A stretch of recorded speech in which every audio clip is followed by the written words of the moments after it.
Meryem anız size kurban olsun.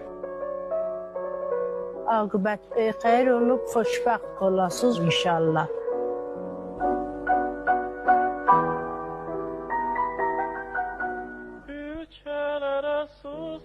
Qoşa yaşayasınız, hem ömrünüzün axırına kimi aşık dolanasınız.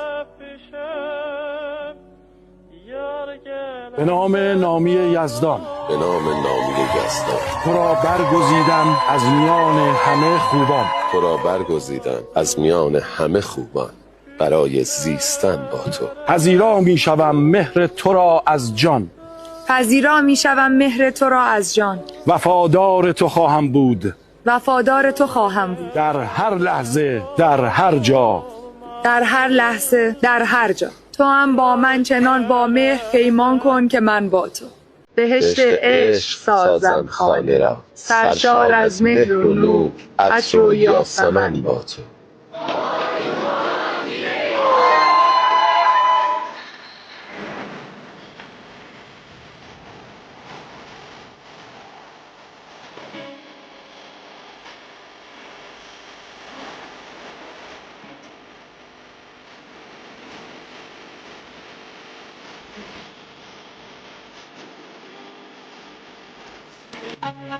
Herkes sana ucuz diye özüm sana ay demişim.